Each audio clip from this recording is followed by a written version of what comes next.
The blizzard on Kepler 442b had been raging for 3 days straight, and Lisa Thompson was beginning to think her emergency shelter might become her permanent tomb. The thermal generator hummed weakly in the corner, its power cells running dangerously low while outside the reinforced walls, winds howled at velocities that could strip flesh from bone. She had been conducting a routine geological survey when the storm hit, a freak weather system that shouldn't have existed according to the planetary data. Now she was trapped, her communications array destroyed, her shuttle buried under 2 meters of crystalline ice. Lisa pulled her thermal blanket tighter around her shoulders and checked her rations for the 100th time. 2 days of food, maybe. 3 if she stretched it. The rescue team wouldn't even begin searching until the storm passed, and by then, a sharp metallic clang echoed through the shelter. Lisa froze, her breath forming small clouds in the increasingly cold air. The sound came again, deliberate, rhythmic. Something was outside. She grabbed her plasma rifle with trembling fingers and crept toward the entrance. The shelter's scanners had been offline since the second day, leaving her blind to whatever lurked in the alien storm. The airlock cycled. Lisa's heart hammered against her ribs as the inner door began to open. She raised her weapon, finger on the trigger, expecting some nightmarish predator from Kepler's hostile ecosystem. Instead, a figure stumbled through the doorway, small, bipedal, and definitely not human. The creature stood barely 5 feet tall, covered in what appeared to be natural body armor that shimmered with an oily rainbow sheen. 4 arms hung at its sides, each ending in delicate 6-fingered hands. But it was the face that made Lisa hesitate to pull the trigger. Large, luminous eyes dominated features that, while alien, held an unmistakably feminine quality. The creature's skin was a pale blue-green, marked with intricate silver patterns that seemed to pulse with their own inner light. Most surprising of all, she appeared to be shivering. The alien girl, for Lisa couldn't think of her as anything else, looked around the shelter with obvious relief before her gaze fell on Lisa, and the weapon pointed at her chest. She tilted her head, made a soft trilling sound, and then did something completely unexpected. She smiled. It wasn't quite a human smile. Her mouth was wider, her teeth smaller and more numerous, but the expression was unmistakable. Then she began removing what Lisa realized was environmental gear, revealing a form that was startlingly humanoid despite the extra arms. "Hey, wait!" Lisa started, but the alien girl ignored her completely.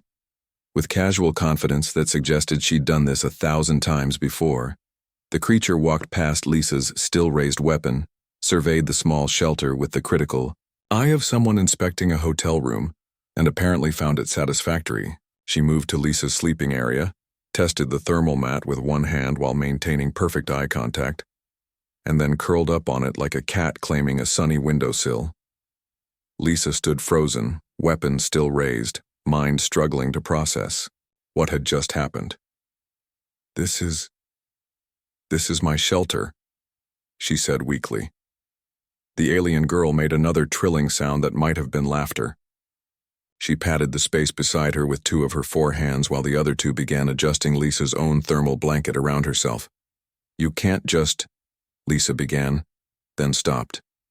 The creature's body was already radiating warmth that she could feel from 3 feet away. The shelter's temperature, which had been dropping steadily, began to stabilize. Understanding dawned. The alien wasn't just taking shelter, she was providing it. As if reading her thoughts, the girl gestured to Lisa's dying thermal generator, then to herself, and made a gesture that clearly meant unnecessary. Her skin patterns pulsed brighter and the shelter grew noticeably warmer. Lisa slowly lowered her weapon. You're saving my life." The alien patted the mat again, more insistently this time. When Lisa didn't move, she stood up, walked over, and gently but firmly guided the human back to the sleeping area. Her touch was warm and surprisingly gentle, and Lisa found herself being tucked under the thermal blanket like a child being put to bed. "I don't understand," Lisa murmured as the alien girl settled beside her, close enough that their bodies shared warmth. "Why are you helping me?"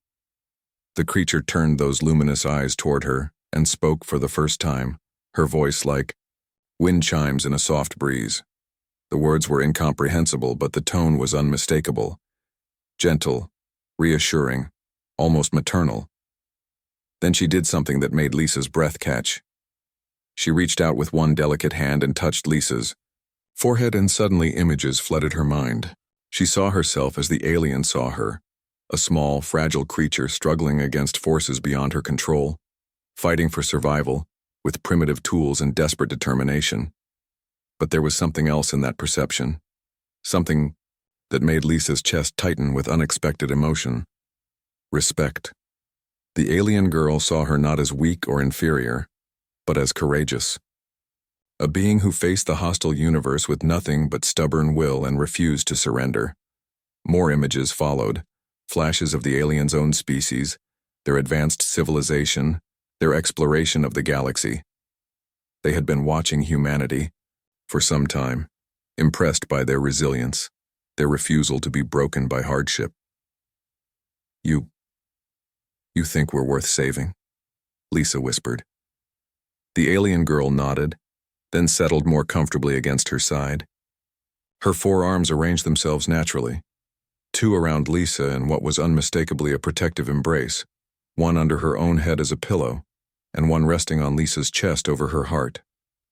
As sleep began to claim her, warmed by alien body, heat, and protected by technology she couldn't understand, Lisa had one last coherent thought. Humans might be primitive by galactic standards, but apparently, they had earned something far more valuable than advanced technology. They had earned respect. And sometimes that was worth more than all the plasma rifles in the galaxy. The storm continued to rage outside, but inside the small shelter, two beings from different worlds shared warmth and found something neither had expected. Understanding. Lisa drifted off to sleep with a smile on her face, wondering what her rescue team would think when they found her. Somehow she suspected her new friend would be long gone by then, vanished into the storm like a dream. But the memory would remain, and with it, the knowledge that humanity was not alone, and not unwelcome, in the vast, cold universe. In her sleep, Lisa didn't notice the small device the alien girl placed near the entrance, or the way it began, transmitting a steady signal through the storm. She didn't see the slight smile on her companion's lips as she settled in to wait for the human rescue ships to arrive. After all, some acts of kindness deserved to be repaid in full,